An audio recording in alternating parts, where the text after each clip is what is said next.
La tendance est à la hausse à la mi-journée à la Bourse de Paris à la suite de la publication des indices PMI en zone euro ce matin.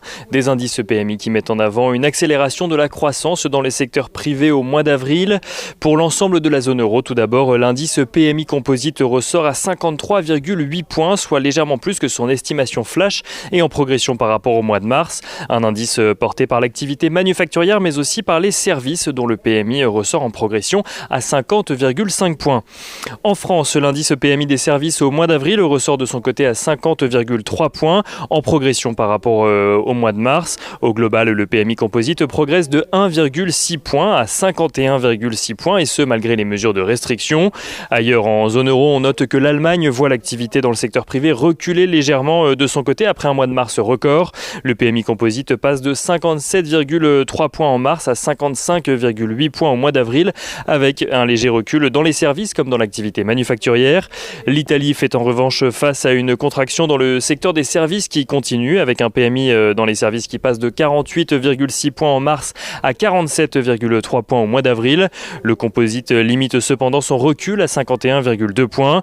Et enfin, l'Espagne voit son activité dans les services faire un bond au mois d'avril de son côté et passer de 48,1 points au mois de mars à 54,6 points. Au-delà des indices PMI en zone euro, les investisseurs découvriront l'indice PMI mais aussi l'indice ISM des services aux États-Unis. Deux publications qui interviendront après la publication du rapport sur l'emploi du cabinet ADP pour le mois d'avril, avant le nombre de créations d'emplois dans le pays qui sera lui publié vendredi.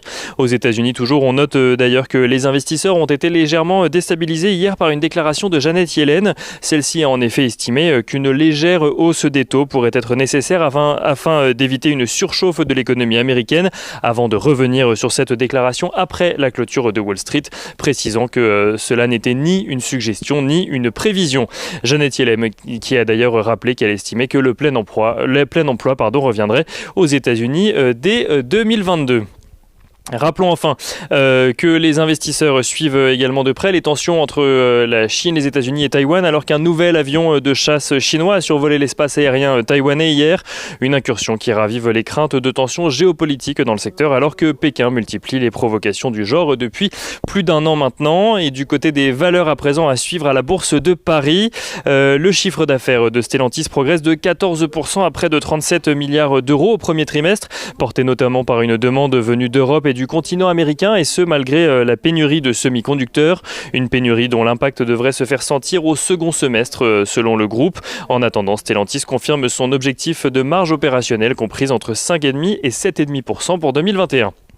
Veolia Environnement annonce de son côté confirmer ses objectifs pour l'ensemble de l'année, à savoir un chiffre d'affaires supérieur à 2019, soit supérieur à 27,19 milliards d'euros exactement, avec un excédent brut d'exploitation en croissance de 10% par rapport à 2020.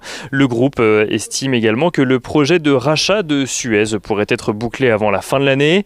Autre valeur, ou en tout cas autre entreprise qui publiait des résultats trimestriels, AXA annonce de son côté être confiant sur la possibilité d'un retour au bénéfice de sa filiale AXA XL après avoir publié un chiffre d'affaires en progression au premier trimestre. AXA XL dont on rappelle que l'objectif de résultat opérationnel en 2021 est de 1,2 milliard d'euros. On continue avec Solvay qui annonce de son côté un bénéfice par action en progression d'un peu plus de 11%, constatant une reprise économique sur un grand nombre de ses marchés. Et on finit avec cette annonce Bombardier qui annonce la vente de sa participation de 3,1% au capital d'Alstom pour un montant de 506,2 millions d'euros très exactement, dans le cadre d'un placement privé auprès d'investisseurs institutionnels.